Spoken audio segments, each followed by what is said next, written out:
Hi, everybody. We're starting a little early. This is SAPPHIRE Ed, and you're listening to the Sapphire Nation podcast. We're doing it live. Today, I am being joined from Crucial Technologies by Benny Lzicar. Lzicar. Lzicar. Close Okay. enough. Yeah. It close.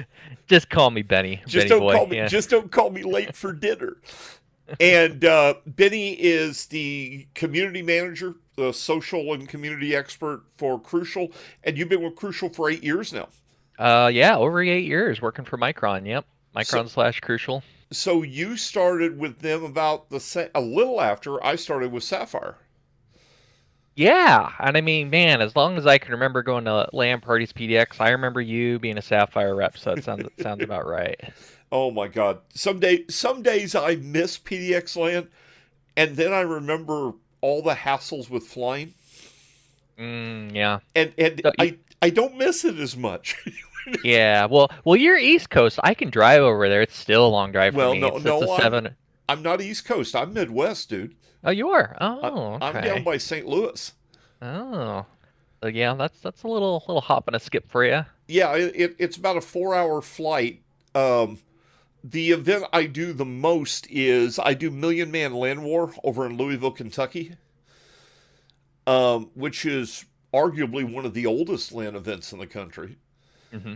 And then Net War up in Omaha. We do that. And I'm trying to get into Windy City up in Chicago. I think that would be a lot of fun. You know what's always been amazing to me is, and we're already getting into a topic that we hadn't planned on.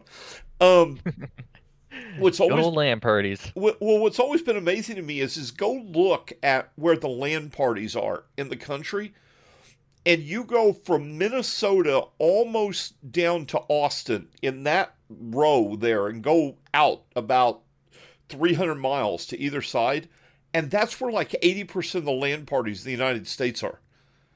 Hmm. Yep. It's always Yeah. been wild to me that that was the case. I would have thought there'd been more on the coast. Yeah, but yeah, it's interesting. But then you talk about the modding scene, and Pacific Northwest is where it's at. If you want a PC modder. Absolutely. You're up there. You've got, oh crap, I hate it when I can't remember the name now. Got Brian Carter, we got BS Mods. BS Mods. Yeah, got a The, bunch of them. the guys So, at BS Mods. But then we've got Josh Schniffen in Mississippi. yeah. And we've What and we've got oh, what's his name? Up in Minnesota. I could see his face. Yeah, I can see his face too. But you've got modders all over the place. But that was always interesting to me. All right, well, let's dive into something we had talked about originally. We wanted to talk about when we did this. Let's talk about first SSDs and gaming. Hmm. And I get to talk intelligently on this topic because, thank you, by the way, I've got the Crucial 5 Plus. So I've got a PCIe 4 drive. I've got a PCIe 3 drive because I Oh owned a yeah. P5. Hmm. And then I've got a P2 as well. So I'm able to look at and I've got an MX 500. So I'm able to look at the entirety of the broad spectrum. Yeah. In your professional opinion, is there any reason for gamers to get really excited about PCIe 4 or even PCIe 5 as it's coming up when it comes to storage? There's a few different answers for that. If we were just to look at it a silo right now in the gaming world, probably not a whole lot. And I think, Linus did a really good blind He did. test back in January, February, where, he compared, fastest Gen 4 at the time, and then a Gen 3, and then a SATA drive. And wouldn't you know, there was really no noticeable difference that any of the participants could figure out with game load times and even some light editing, which I think was the surprising part. So that really tells you that, if you're just looking for pure gaming performance, you want to load the game the fastest as possible, it's hard to make that argument.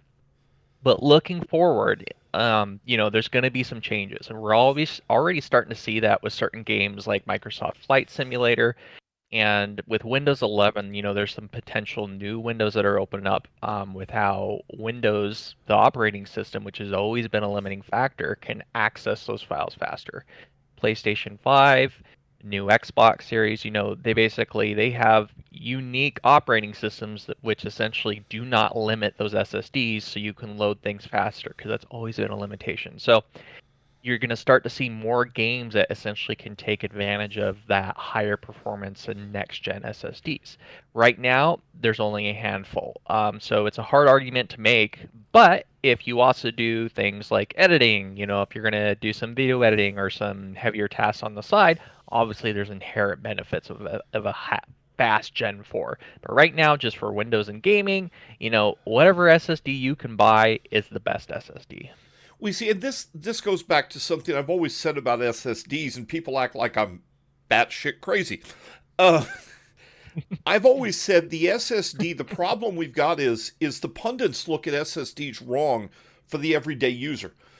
The throughput bandwidth, the sequential read and write, that's great.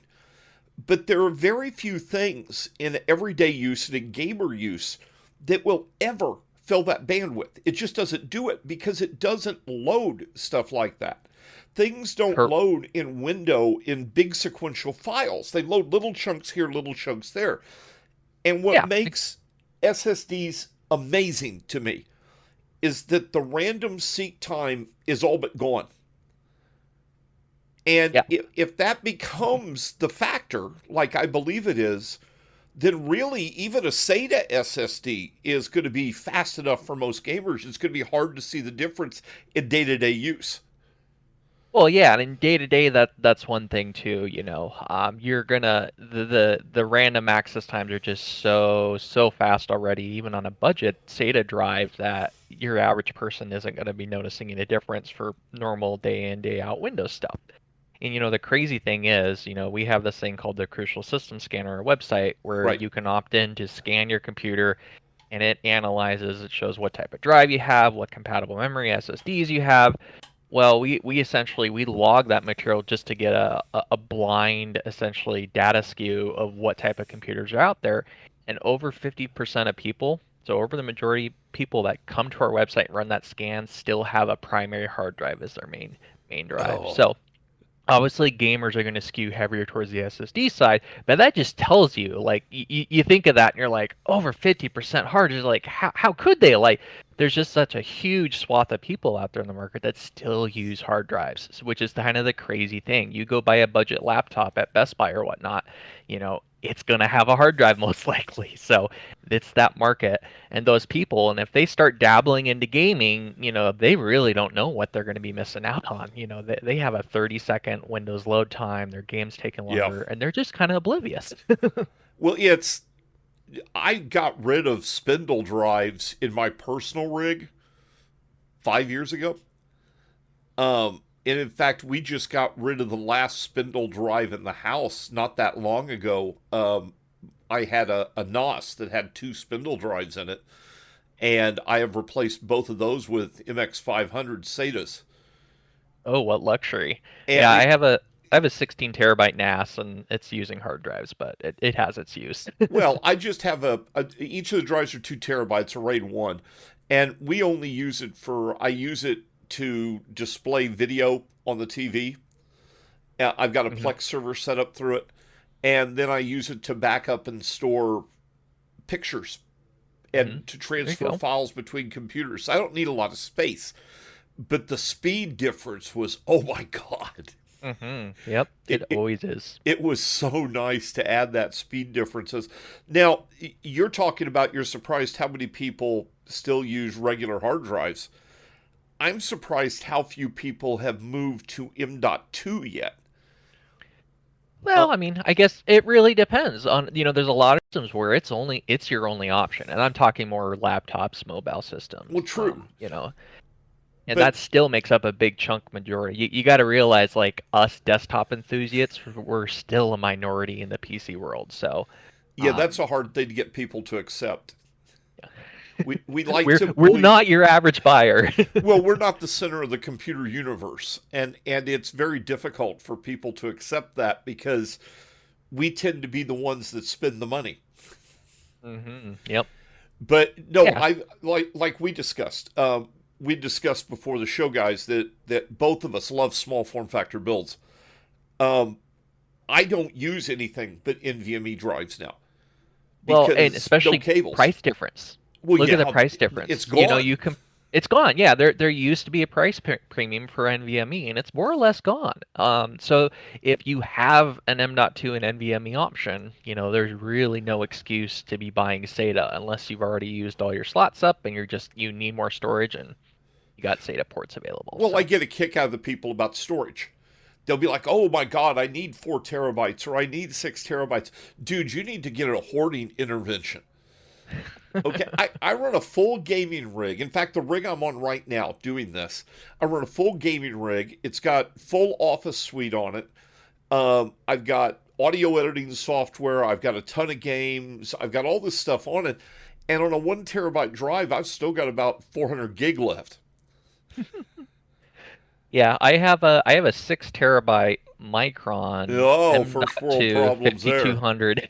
Yeah, it's a little older, but it's still speedy. But yeah, I'm only using about a third of it. I got 4 terabytes of free, nice fast Yeah, you're M.2s. still hoarding a lot of stuff. Excuse me, U.2. It's a U.2. It's an enterprise drive. So, but Well, yeah, it's a it's nice luxury. what I think we're seeing is a lot of people will get a Steam game, and even if they stop playing it, they'll leave it loaded. Yeah, And and me, when I stop playing a game, I unload it. I want space for other stuff. yeah. But then your buddy's gonna ask you, "Hey, do you want to squat up this evening?" And you're like, "Oh no, I don't have this 130 gig game already downloaded." You know So what? There's a trick to that. Steam will allow you to do a local backup of the game it files, will. Hmm. and you put them on your NOS or you put them on an external hard drive. And then when you need it back up, you don't have to use, if you've got data cap limits or maybe you don't have the fastest internet, you don't have to use the internet to do it. Now, personally, I've got really good internet here at the house, and I can get almost 1,000 down, almost 1,000 down from Steam. So Ooh, I just reload from speedy. Steam. Hmm. But yeah, I get it. But guys, 1 terabyte NVMe drives, sweet spot right now. That's the sweet spot. That reminds me of LAN party days. Like, oh man, when DSL wasn't even really a thing back then. There was faster dial up, and you know you would have to copy the game files. So we would have either a big flash drive or an external hard drive, and we'd copy the game files over, and then we would be moving it over to our friend's PC. And if you didn't have USB 2.0, we were installing that hard drive because that was the fastest way to get those games over. But now, man, you got 3.1 USB and all these fast external SSD Well, options. and you've got Steam Library caching at a lot of the bigger Yeah, LAN parties. and you have fast internet. Yeah, It's and it's amazing if you haven't been to a LAN party and seen Steam Library caching in effect, it's incredible. And I'm really glad they got it. All right, let's move from storage. Let's move to memory. ooh, Is 16 gigs still the sweet spot, or should people, if they're looking to build new or are upgrading, should they be looking at 32 gig? really depends on your habits. If you're like me and you are a Chrome tab hoarder where Oh you never Lord. close them and you open more and more up. I mean, part of my job, I just have so many different things I work on as community manager, working with marketing partners. I'm looking at Task Manager right now. Chrome is using 5 gigs on my system right now, and I barely have done anything today. So if you're like me, 16 gigs probably isn't going to be enough, especially if you're going to leave all that stuff open while you're gaming, or if you're a streamer, running OBS, running all these additional software, they're all going to eat up more of that additional memory. If you're a pretty casual user, 16's typically pretty fine. But then you start seeing games coming out like Icarus, that new survival game that Dean Hall published, 32 gigs is their recommended minimum. So you got to start thinking, is that going to be the new norm moving forward? So I think 16 is fine right now for casual users, but that's probably going to be outdated, I think, in the near future, and you're just going to see 32 kind of as a minimum for most gamers. Okay, so let's look at this a different way then. Memory speed. Now, memory speed has Hmm. two different factors here. And I've done this discussion before, Benny, so don't try to pull the wool over my eyes. I've done this with people from Kingston over the years. Memory speed increases performance. It does increase performance. But does moving from 32 to 3600 on a Ryzen processor, not a APU, because I Hmm. understand the difference with an APU, but Yep. with a standard CPU, is there really enough performance bump there to justify any cost difference? On most of the Ryzen stuff, 3200 is a pretty good sweet spot. There's past that point, it's all diminishing returns. Yeah, might be able to squeeze a few percentage, two or three out of 3600, depending on which Ryzen proc you're specifically looking at. But 3200s are real, 3200 CL16 is money right now for a lot of Intel and Ryzen. So if that's the goalpost you're shooting for, that's awesome. Anything beyond that is going to be hard to argue. So then people start looking at, channel, ranking, and then Right. squeezing a few extra points here and out there. But I think that's a good goal for most people to shoot Okay, for well, right now now. we throw the second number up, latency. Mm-hmm. Okay, so I see people do this. They will lose their crap over people that have CL16 or CL18 latency. How big a deal is that latency in actual gaming systems? How big a deal is it for the performance? Well, it really boils down, almost what CPU you're using. Because again, modern Ryzen CPUs, people are often looking for what we call that one-to-one infinity fabric ratio. Depending on your speed and your latency, it's a factor into that. So you can look that up online. Generally, 3200, 3600 CL16 gets you pretty much right on that one-to-one infinity fabric ratio, so you're getting the most performance out of your CPU. But that latency is an important piece because people often they look at that big number, they see the speed of the memory, but then they don't look at that CL number at the end of the part number. You're like, what's that? Some people miss that. So it's important to understand the differences in those, and then also when you're looking comparing something like XMP memory to standard consumer memory. So you have something that isn't running XMP, 3600 megatransfers, and then you have a performance kit that's XMP 3600. Someone looking at that isn't aware might think, oh, these are the same. I'm going to buy this kit that's $20 less. Why would I pay the extra $20 if they're both 3600? Obviously, that gaming memory, performance memory with that XMP profile is going to have a faster latency, and if that's going to get you 5 to 8% better performance, almost everyone would probably pay that extra $20. So they're all Well, things you got to look out for. if you realistically saw 5 to 8%, but we're also reaching the point. I feel like that even 5 to 8% often isn't worth an extra cost. Oh yeah, I mean it's all fair points. It just depends, I what mean, do you value? when you're talking your games are running 110, 120 frames per second, gaining 5 to 10% isn't really going to make any difference in your gameplay experience. No, yeah, totally. and So and losing 5% isn't going to mhm. really hurt your gameplay experience. It Yeah, and then it yep, they're all fair points, and I think a lot of the arguments, it gets down to those people that are looking at that 2 to 3%. That's where it really gets nasty, and people will get into heated arguments. It's like, well, I need dual rank, I need this certain.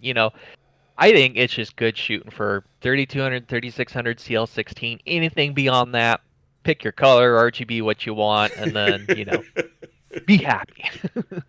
Yeah, I'll admit it. I'm a bit of a crucial whore. I will admit that. Um, I'm running ballistic 3200 CL16 32 gig kits. My two personal machines don't have RGB. The travel rig has RGB. Hmm. because, well, it's the travel rig. You want people to come over and look at it. Hmm. Yeah. No, totally. You got to be But showing those wares off.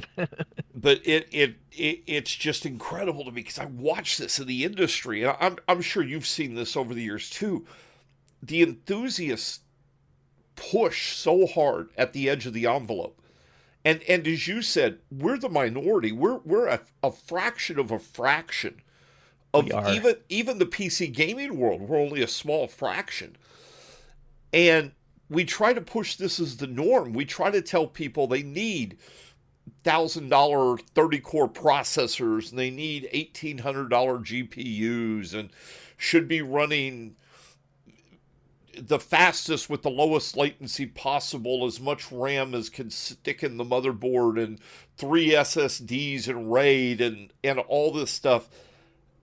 And I sometimes feel like that's overwhelming to the majority of the PC gaming world because they look at this and they go, I can't afford this.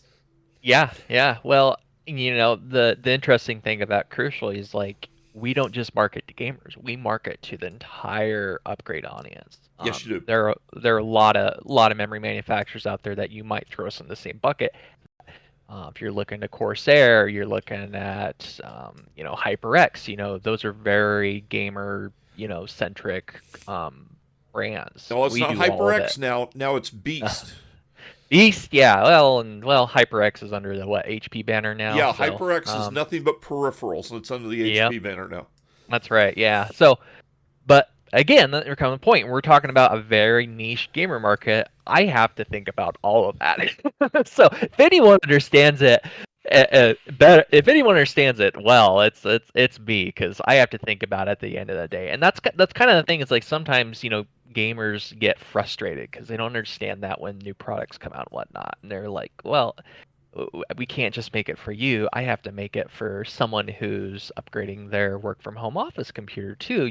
So yeah, it's a fun challenge. All right, let's see what we got here for questions real quick. Uh, Celerio said, can't go back now that I've gone to 32 gig. That's true. Why would you downgrade? Vidar must be one of your groupies. Why is Benny so awesome? Yeah, yeah. I I'm actually only running 32 gigs right now. I'm running like 266 XMP, some old Ballistics Elite. I about the beginning of 2020, I was like, I'm gonna build a new Ryzen system with our new ballistics memory, and then COVID hit. And Oh, Lord. I've been sitting here in limbo for 2 years. I'm like, if I really wanted to, I could get a graphics card and whatnot. But I'm like, my 1080 Ti and 7700K are doing just fine. I'm like, I'm in no rush. So Um, Vidar offered a really interesting comment. I'm not Benny. How old are you? I am, I think, almost 35. Yeah, Oh my my God. mid Okay, 30s. you're one of my kids' ages. Okay, I don't know if you'll recall this. He made a comment. He said new tech is always nice, but it's hard to keep up with too. Back when Farino took over HP, Hmm. and most of you are too young to recall this. She did something really bizarre to the industry. It didn't make sense to the industry. At that time, everybody's new computers were cutting edge. They were Hmm. the newest tech, the newest of everything. And of course, they had issues. You'd buy them and you'd have issues for the next 6 months or so. And Farino backed everything up a step and took them off the cutting edge and started building systems that were the next level down. Hmm. And it was amazing because suddenly it was easy to get a stable computer. And Hmm. Yeah. at that time frame, in that timing of the industry, that was a big deal. Hmm. It was hard. It was hard to get a computer that you'd first get it and zero issues. And she made that move. So there's an advantage sometimes to not taking the latest greatest tech, such as look at the mess we're having. The Intel processors, the new Intel processors look amazing, Oh except no, yeah. they don't run on some games because there's a bit of a mess there. Yeah. there's still some issues with the way the processors are seen. They are more expensive on motherboards right now, but you know that every time you get a new platform, that tends to happen. But then you add and I hate to use this word, but it fits, the DDR5 tax.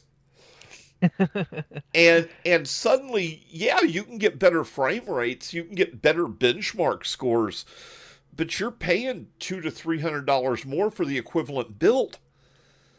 Yeah, and I think there's always been drawbacks for those early adopter, I guess you call it early adopter fees. Yeah. That's happened with every iteration to some degree. Obviously, I think this one's a little different during the current state of the global market. But there was always that period, that lull of either issues or limited supply, and eventually things got better. We saw that with X99, with the DDR4 launch, and before then was a Sandy Bridge and the new i7s and DDR3. So there were certain degrees and iterations. So now that Intel i5, I mean, I was helping a buddy price build a system the other week, and I was checking out, I'm like, man, bang for buck, that new i5 is really good. But then there's a question of, yeah, can you find memory, get the motherboard, and oh my Well, no, God, a GPU. you can get the So, motherboard with DDR4, and well, you don't get all the performance benefits though. Those that's new true. those new Intel processors. So at least in my mind, I'm like, why would you do that if you weren't going to get DDR5? Obviously, some people may be in a boat where they do, but I mean, yeah, if you're gonna go through and do a whole new gen upgrade, get the i5 or get the DDR5 and get all that performance out of this Yeah, new if you're gonna technology. spend all that money, you're better off to, if you're gonna do it, you go full tilt. You don't go part Yeah, way, you go all the way. yeah, Uh, and well, I've been looking at it. The biggest problem I have is good ITX boards are really expensive right now. oh yeah, there's just well, ITX is always on the back burner when there's a new launch. That's something we've kind of always dealt with. So, and that'll be addressed with time, hopefully. So, yeah, because I love my mini ITX builds. Okay. So, Guys, I'm right seeing there a with lot of questions in the channn, or not questions, comments. I'm not seeing many questions. you. So, So I'll give you a little more background. So like I don't do just community and social stuff. I also work with a lot with our partner marketing. So a lot of our YouTube influencers. So I am doing essentially I'm shipping stuff out to Linus, Jay's 2 cents, working on projects with them, which I think is another really fun part of my job.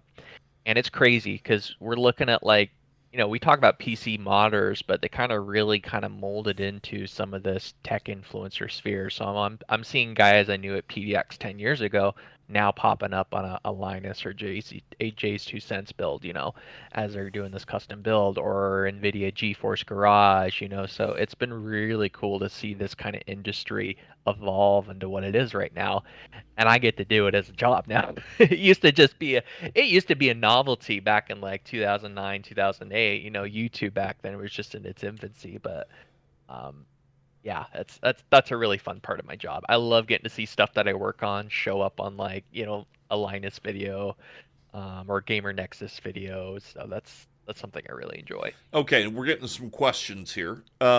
Who is your favorite creator that you work with, or you're most excited to work with? Really, Hardware Canucks. They're very humble. And I have a photography background, so I'm always a sucker for really good B-roll. And Canucks makes some of the best B-roll on the market. I think it's my personal preference. Dimitri is like the B-roll god. Oh yeah, I know. So like, yeah, their content, and we worked with them to do it was a memory guide for Ryzen. It came out about a year ago.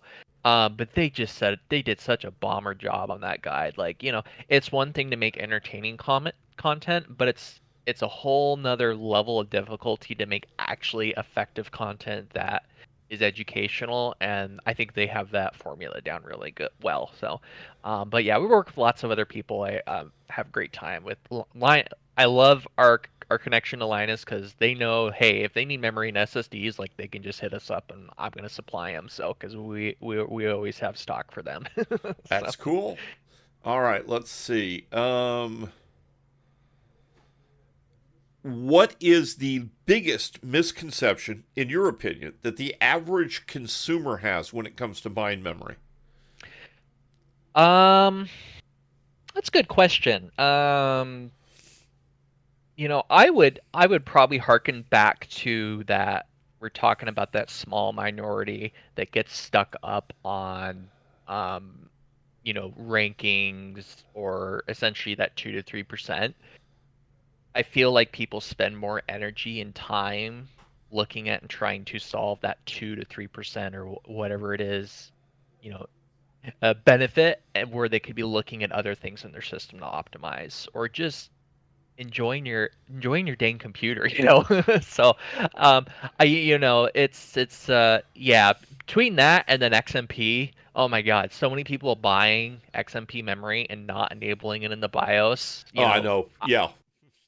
I have 6 years from our support, so I spent 6 years in our support department, taking phone calls and then working with big vendors on higher level degrees. But obviously, it was the most common issue. Or just buying memory and not looking at, especially once you get to the later end of a memory technology. So like we're we're on the cusp of DDR5. DDR4 is pretty much as far as it'll go right now. A lot of those early gen DDR4 systems, if you go out and buy DDR4 memory that's compatible for it, it's going to be a few steps and speeds higher than what that system supports. An early, I don't know, like a 6700 or 6500K Intel in it, it's only rated at 266, mega Right. transfers. So if you buy a 3200 speed kit and throw it in there, it's going to downclock and run at that speed. So that's kind of a very major misconception a lot of people in the consumer market and even the gamer market aren't necessarily aware of. You're putting in faster speed memory in a previous gen chipset, you're going to run a lower speed, even with XMP options. So that's probably a really common misconception that still trips people up to this day. Okay. I'm not going to try to pronounce this. Benong. He is asking. Sorry, I'm not going to try to pronounce the first part with it. What do you think of Linus Tech Tips doing deep dives into hardware to check against manufacturers' claims? And I think both of us can Oh, answer are you this. are you talking about the new lab he's fleshing out, doing a lot of that white paper stuff? I think I, it's awesome. I Um, agree. yeah. One of the things I've always said with video cards is when you look at and we'll stay within a specific chip. When you look at a Mhm. 6600 XT, the difference between the slowest 6600 XT on the market and the fastest 6600 XT, as far as their clock speed differences, the Mhm. difference in real performance is usually within the 1 to 2, maybe 3% range. In other Mhm. words, not enough difference you can ever notice it. The Sure. Yeah. important thing when you look at that, when you decide you want to buy a 6600 XT, what I want you to do is I want you to look at the way it's built. I want you Mhm. to look, is it cool? Is it quiet? Does it Mhm. do what it's supposed to do? And I Mhm. actually had somebody say to me when I mentioned that, "Will you say that just so they'll look at Sapphire cards first?" Thank you for noticing. That's exactly the point. The build quality, and I think even with RAM and SSDs, I think this is an important consideration. Um, a tip I Yeah. a tip I give everybody when they're going to buy a power supply, and I'll get back to RAM in just a second. You'll see why. I tell people when you buy a power supply, Seasonic is one of the first companies you want to go to. FSP isn't bad either, and the reason why is they actually make the product. They don't buy it and then rebrand it. They actually physically make the products they make. And it's the same thing with RAM. You guys actually make your RAM and SSD components completely in house. Yeah, and I mean, in terms of you're looking at gaming slash performance memory on the market, we are the only ones that actually make our own flash gaming memory. That's, I throw around Crucial. Crucial's really our brand name. I am a Micron employee, for first and foremost. But Crucial is the brand I work for. I live and breathe Crucial. But yeah, we make our own products, and that's one of the cool things about us is, we've been doing that since Crucial's been around. That's 1996. So, even before then, Micron's around from the 70s. So There's only a handful of memory manufacturers and NAND manufacturers in the world, and anytime you buy a memory module or an SSD, it's going to come with components from one of those handful of those Right. places. And we are one of those giants, you know. We are Micron, you know, we make our own products, and I think it's awesome. It's a really cool benefit. You know, especially with our gaming memory. If you look at ballistics, you know, we from the ground up, we build that product to be a premium gaming performance product. So that those ICs and the wafers, everything is engineered from the ground up and out to be basically a target XMP speed. They say we want this to be a 3600 CL16 product. It's engineered from the top to the bottom. Right now, we're the only ones that do that. Everyone else is essentially stuck with what we call binning, or it's known Yeah. as binning in the industry, where you're looking at a certain batch of memory and you're basically picking the cream of the crop, the best out of that batch, and that is binning. We don't do that. Everything we build is excellent from the beginning out, and that's why at least our ballistics is so consistent. You're always going to get the same overclocking performance. You can mix and match those components, which is really awesome. So, starting to plug myself too Well, much. no, I don't mind you plugging yourself because I agree with you about your product. Um, so I've only got, I'm not going to say the name of the second one because I'm going to be polite and not mention competition. I've only got two companies I buy RAM from. And the reason for that is, and crucial, the ballistic is one of them. The reason is these are the only two companies that make RAM that I have never, ever had an issue with. I've bought from other companies, from companies with big names in the gamer world, and I've had bad kits, or I've had compatibility issues, or you name it, something has gone wrong. But buying from these two companies, I stick it in and it goes every Mm-hmm. time. And there's an advantage to doing that. I agree. There's an advantage to buying from who makes it. And Jemmy asked a question earlier about DDR5 stock in France, so I guess EU specifically. So yeah, DDR5 and I can't give specifics on this obviously, but it's very restricted right now. There are a lot of people want to buy it, and there isn't a lot available. So that will get better. And again, this is one of the early adoption issues. And again, with the way the market is currently, it's just kind of a perfect storm of everything. So but yeah, that will definitely get better, I think. So So, yeah. Narwhal, I see you in the channel, and I want to start singing the song. Uh, and for those of you that don't know the song about narwhals, you need to go look it up and prepare to waste 8 hours of your life. Anyway, he's asking when we're going to play Halo again. Um, I don't know that you guys want me to. I really suck at those kind of games. It's very Halo to me is very twitch shootery. I'm a bigger fan of a slower pace. That's why I like Benny and I discussed. I'm really enjoying Ghost Recon when I play with my friends. Oh yeah, yeah. That tactical shooter slower pace to me is a lot more fun. I'll have to load it up. I don't know what happened. The game decided to crash right in the middle of a match, and that wasn't pretty. Oh.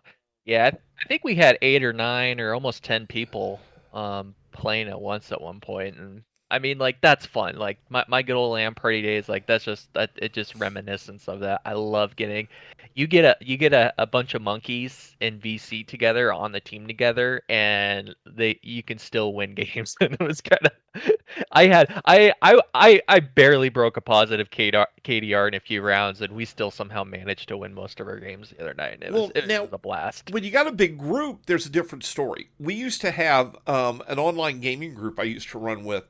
We actually rented an insurgency server, Mhm. and only our group played on it. So Mhm. we'd get 6, 7 people against 6, 7 people, but it was just the group, and we all Mhm. kind of sucked. Yeah. But that was fun. Oh yeah. That was really fun. But when I go play insurgency on an open server, I would just get owned so fast that it look, I'm not saying that they cheated or anything. I just suck, and I know that. Okay, I'm an No, old that they were man. hacking. They I were don't have definitely the reflex. hacking. They were hackers. Well, you watched the video I posted, right? So anyway, I get owned so fast. There's no fun. There's no joy in the game. And to me, if you can't find any joy in the game, what's the point of playing it?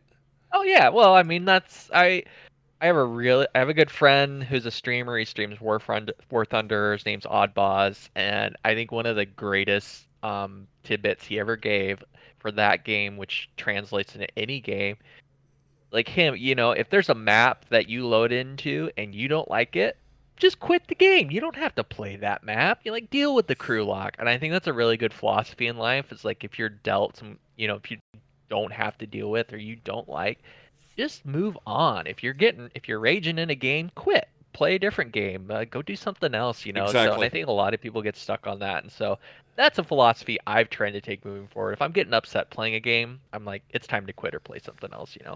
I was just wanted to do Narwhal asked a question like, do you think global chip shortages will have a negative impact on how quickly XMP JADEC speeds will increase?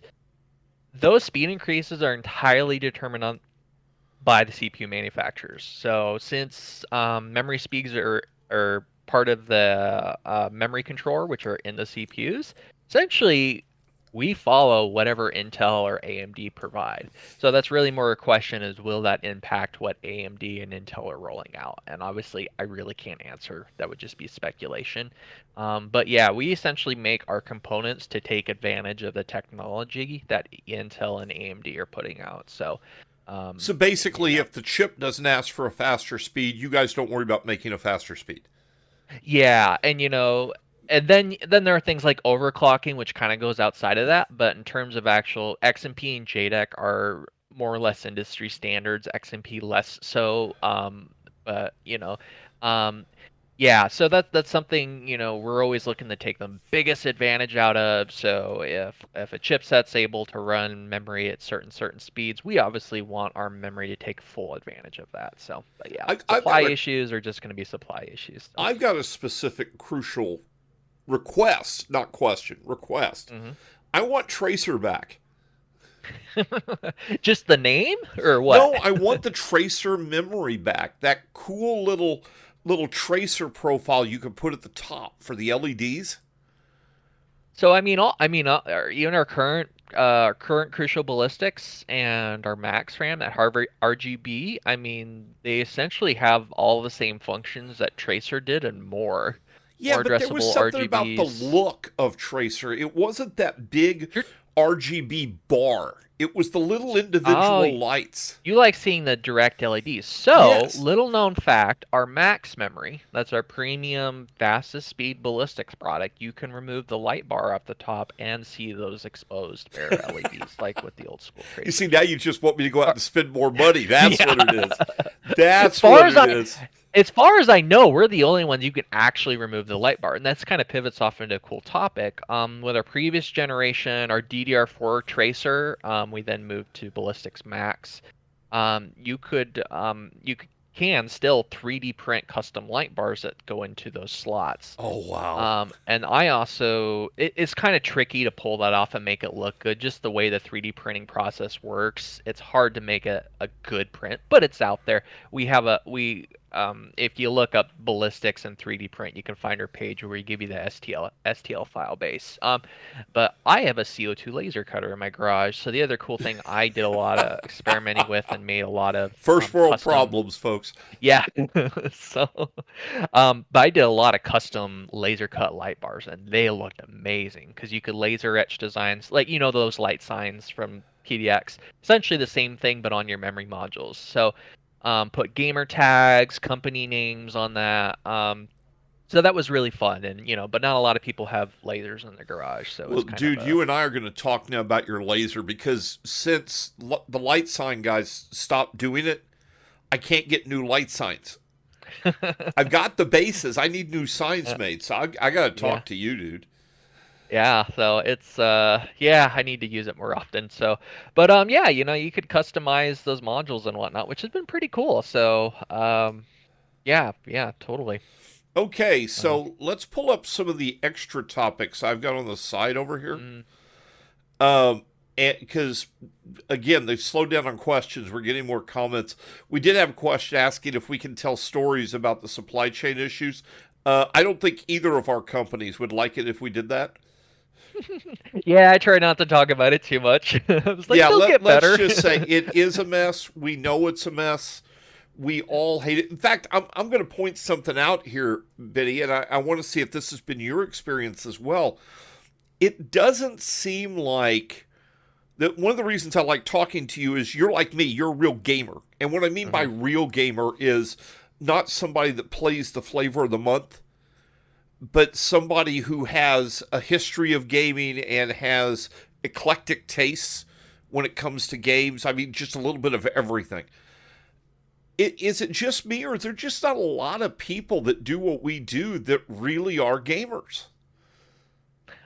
I, you know, I think we do, but also to a certain degree, we're kind of minority. I'm interesting because I come directly from the product side. Like I am, I work for Micron, so I work with our PM, our product line management team. I work with marketing team, heck, even finance and channel team. Like I know all these people. I talk to them, so I am embedded within the industry. So probably more so than most people, and so. I get to see, how many gamers there are in my company, and I'll let you know there are only a handful. So, Yeah, um, you know, but that's what we sell as PC gaming. It's always been interesting to me that when I get into this and I start talking to others that do what we do. I mean, Shannon Robb is another one that's an avid gamer, but I've talked to people from some fairly big companies, and they can talk to you about whatever the flavor of the month game was, but then after that they're kind of done. It it it no, yeah. it's just crazy to me. Now this is an interesting question. What is one of your favorite job related memories? Well, right there. Ballistics Max is my favorite memory. So, now I'll harken back to probably this is going to be Consumer Electronics Show 2011. I got hired by NVIDIA to build them a beer keg computer that poured beer and had a liquid cooled PC inside of it. At that time, Crucial was a sponsor for a build, but this was before I was even working at Micron. So Crucial sponsored that build, so it had the tracer memory in it. Had SSDs. SSDs were very expensive back then. It had a GTX 580s in it, which just came out. Very, very hot. Danger Den liquid cooling, amazing system. So I basically, within the period of a month, I had to design that system. By the way, I never poured. I'm not a beer engineer or whatever they call the brewer experts. Like, I don't know how to pipe beer. Like, what goes into that? I know liquid cooling, but I don't know how to get beer through tubes and cooled. So, I got hooked up with Sierra Nevada, which is a pretty big brewer out of Northern California, Chico, California. So I worked with a guy there, got all the parts, and I designed it. Drove it down to Santa Clara to the NVIDIA HQ, met up with the guys there at NVIDIA. It was just awesome. I got to go to the brewery in Chico to leak test it. So we basically had this gaming rig, which we rolled into their brew house, and then we filled it up with beer and we're like testing it. I got to walk around their brewery, drink beer, go into their gift store. But then the actual CES event was just amazing. It was really cool to be a rep for NVIDIA, get to talk about their technology and about my creation, and I just had a blast. I'll try to make this a quick story, but that system had a 2,000 watt power supply back in 2011. It was like Wow. the highest one Antec or anyone would make because it had two 580s, Sandy Bridge i7. It was just loaded. The only place it got air in was at the bottom of the keg. There were, I'd say, about quarter-inch foot pegs on the bottom. It sucked all the air in from the bottom. Well, I didn't set up the computer the first day. They had someone else at NVIDIA do it. And the person that did it set it up on a fabric cloth table, and they didn't know. They bunched up the fabric cloth around the base, essentially cutting off all the air. So I manager at the time, like, hey, the keg's not working at all. Like no booting, no poster, anything. I get down there and I touch the back of it. It's burning hot. You can't even put your hand on the back of it. PS2 completely fried. CES is going to open in 45 minutes, by the way, first day. The computer's not working at all. And I'm just panic attacking. So I'm like, okay, there's no way we're going to swap the power supply out in like 45 minutes. Just no, like on a regular PC, sure, not this one.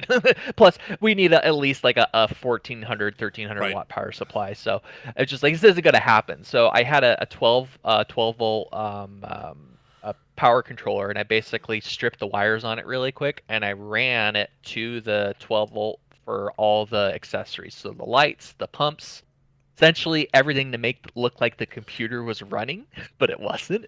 And we had a backup PC that we hooked up to the monitors. The StarCraft 2 just came out at the time. We had a triple monitor set up. So we set it up to run it on the monitor.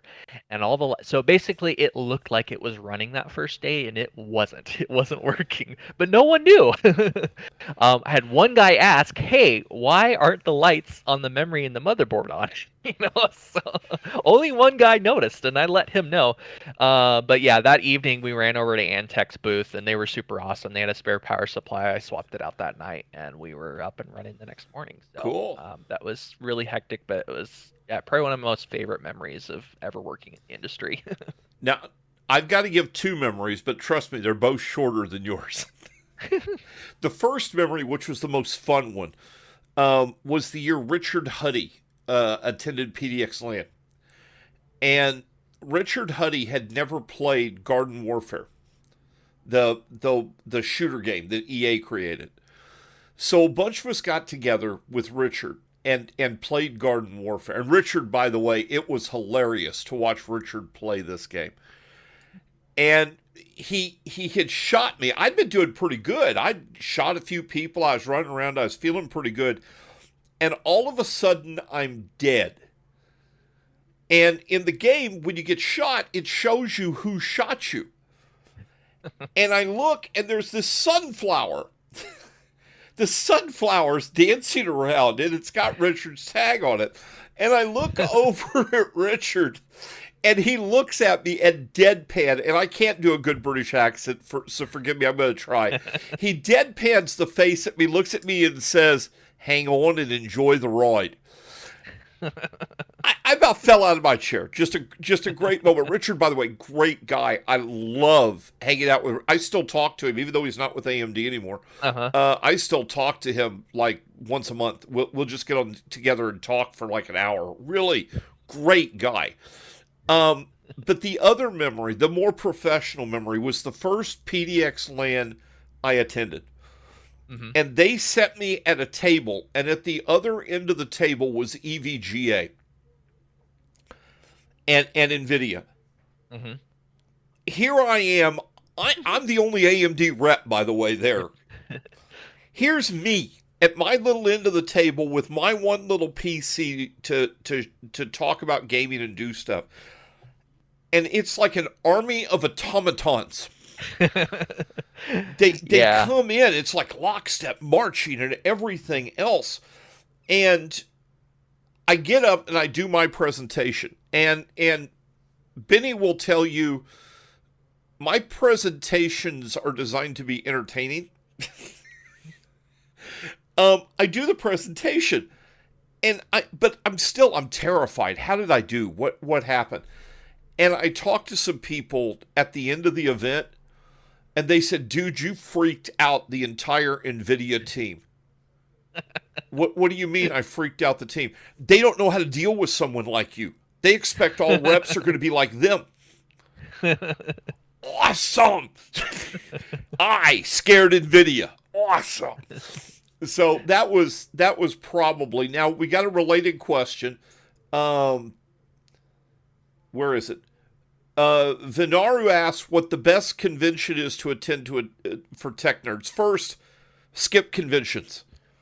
Conventions and trade shows, everything gets lost in the minutia. You want to find a LAN party. Yep, I was going to say. For tech nerds, PDX LAN is really hard to beat. Yeah. It is a modder's mecca for LAN parties. Absolutely amazing for LAN parties. I got to tell you, though, my favorite LAN event is still Million Man LAN in Louisville. It's not as technically oriented, but because it's a little smaller, it's not a lot smaller, it's just a little smaller. Because it's a little smaller, there's more of a old in your garage LAN party vibe to it. And I really enjoyed those kind of events. Yeah, I definitely enjoy the smaller, more personal lands, and but man, I QuakeCon, both QuakeCon and DreamHack are on my list someday if they'll ever happen again. Just to say I've done them. Yeah, Vinar saying he's been to a LAN party. He's never been to a convention. You know what? I did QuakeCon. I had a lot of fun at QuakeCon. Don't get me wrong. I've never had, though, at any convention, at any professional event, the same level of fun that I've had at a LAN party. And I think this is why I love Million Man LAN. So I'll do this little story real quick. The tag of the guy that runs Million Man LAN is Burden. And by the way, that fits because he's got a burden to make this a great LAN party. And I'm at the event for the first time, and I got my little booth set up, and everything's going okay. And Burden comes over, and he said, Ed, how's everything going? How's it going? I'm awesome, man. We've got people coming by the booth, everything, blah, blah, blah. It's great. He said, are you having fun? Yeah, it's okay. We're getting stuff done, and I'm explaining again what we're doing, getting stuff done. He said, no, you misunderstand my question. Are you having fun? You having fun? And I'm like, well, I'm working. And he said, well, that answer won't do. Yeah. And he led me out into the lobby. He got a couple of staffers to make sure nobody ran off with the booth. He led me out into the lobby and set me down. And that's the first time I've ever played Settlers of Catan. And if it had been the one time, that would be one thing. But he does this with his entire LAN party every time there's a LAN party. Mm-hmm. He's walking around making sure everybody's having fun. And if you're not, he's going to find out how to fix it. Yep. And I love that attitude at LAN parties. When you go to trade shows, that doesn't happen. You lose out on so much. Trade shows are neat if you want volume. But if you want to really get in with gamers, if you want to really get in even with tech guys, you want to go to a LAN party. And if you haven't ever experienced a LAN party, folks, find one. You got to find one. It's amazing. Yeah, and I particularly like PDX because I go there. I honestly don't game that much. I am talking to buds. I'm talking to friends. I'm talking to people like you, industry buds. I only see maybe once a year, every 2 years. And, I fit some games in, but it's more of a social event for me. Yeah. But then, I have my yearly small LAN parties with my local friends, and we game till about 3 or 4 in the morning, and it's an entirely different experience. I'm too old to do that anymore. About 9:30, 10 o'clock at night, I turn into a pumpkin. Oh man, you play a Sins of Empire game though, you have to play till 4 or 5 in the morning because those are 7-8 hour long days. So yeah, I can't. I just can't do it anymore. But that's okay. You know what? I found that even though I play less at a time, I play shorter sessions, and I play less sessions throughout the day than I used to. Ever since I've gotten sick with the recovery, this has been what's happened. But I find that when I play, it's more intense, and it's more fun. Oh no, yeah, totally. No. So, all right, guys, quick last chance for questions. We have Benny from Crucial here, so your last chance. QuakeCon's an exciting event. QuakeCon is expensive, especially from a company point of view. From a company point of view, it's crazy. It's expensive, and I think it's because it's a convention with the LAN party. It kind of becomes too commercial for me. I don't know if people understand what I mean by that, but it's just too commercial. I want a LAN party that feels like I'm hanging out with gamers.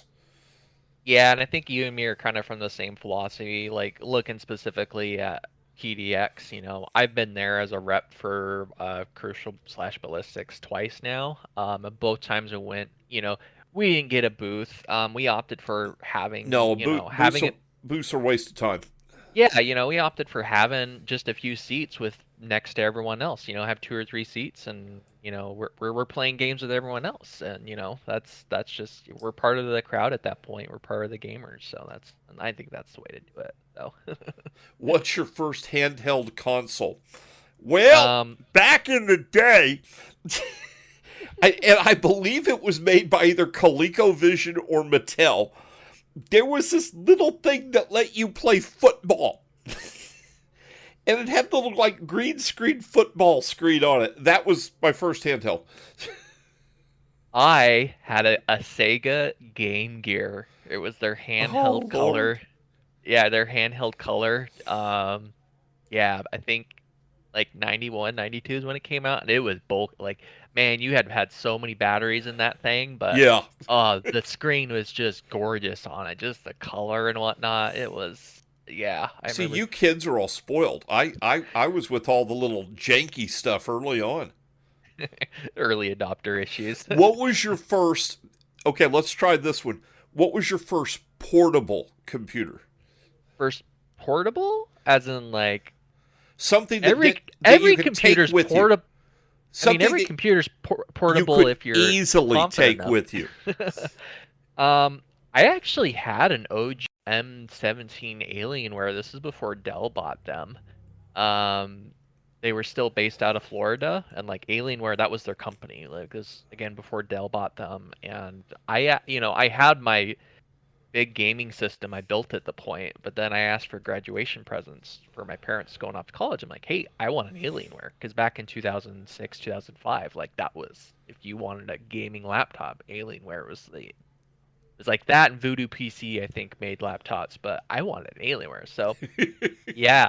Oh man, I got an M17 or M17 17-inch 1080p screen. It came with Doom 2 on it. It God, was you a kids are so beautiful system. spoiled. I had Tandy made. It was a little bigger than a calculator, and it was a little handheld. It had a full little keyboard on it, and I bought the little printer for it and everything else. And I programmed it so that I could use it for die rolls playing Dungeons and Dragons. And that was my first real portable computer. Hmm. Was that? Um, God, you guys actually had pretty screens and stuff, dude. We had text. I think I could get like 3 lines of text on it. But it wasn't like, because back at that time the programmable calculators were a big deal. This wasn't a programmable calculator. This actually was a computer. Hmm. Oh, let's see Yeah. here. What else we got before we gotta go? It's funny how both well known. There was another company that, well, actually, you had who bought Gateway. I thought HP did. Okay, so HP bought Gateway. Who bought Packard Bell? Gateway is Acer. Okay, Acer bought Gateway. Who bought Packard Oh, Bell? Acer, yeah. Because Packard Bell, HP might have bought Packard Bell. And then there was another company that most people don't know about called Quantex, something like that. They came out about the same time that Gateway came out. And they actually made a Oh, much better computer. Acer bought Packard Bell too. Just nommed them all up, Oh, apparently. Lord. Like Acer, HP, Dell are just eating up all. I mean, this is really kind of true, kind of the larger tech sphere. Because I mean, if you look at the memory industry, there used to be like about 60 memory manufacturers in the 80s and 70s. Now there's only three. I'm one of those as part of Micron, so I'm part of the But it's really kind of how like the whole tech sphere is kind of gone. So All right. Well, on that note, I think we're going to get out of here. Hold on a moment. Somebody's typing something. Let's give them a moment. Benny, it's been really good to have you join me for this. I appreciate it. yeah, it was a pleasure, Ed. Yeah, we'll swing by. And thanks for or attempting to play Halo with us the other day. Yeah, We'll have I'll to be reconvene on attempting that. more. Like I said, grab Ghost Recon. We'll play. Yeah, there we go. I'm Um, down. Guys, thank you for joining us live. This will be available on the Sapphire YouTube channel in a couple of days. The recording will be. Ghost Recon Breakpoint, by the way, gang, if you don't know, is on sale for like $10 right now. Oh, damn. Okay, it's like 25 for the Ultimate Edition. And it's a great tactical shooter game. I fully love it. Have a blast playing it. Come find me, we'll play. It's not on Steam. You have to get it through Uplay. So, but that's okay. I like the Uplay system. So Yeah, I don't on mind. that note, gang, again, thank you, Benny, for joining us. We appreciate it. And As drop always. your Uplay account. No. Uh, send me a PM if you're really interested. Send me a PM. I don't need 500 people going, "Hey, can I be your friend?" Okay, sure. Because you know Can what you send me a follows video card? next. Can you give me a video card? Video card? Okay, hold on. One more question. Can I get a free GPU? Okay, well that person is now banned from the server. That's where we end the Yes, podcast. I have worked with Leslie. There's a picture of me standing next to Leslie, just so you can get an idea how short she is. The top of her head doesn't even come to my underarm, and I love her. She's great. I love Leslie.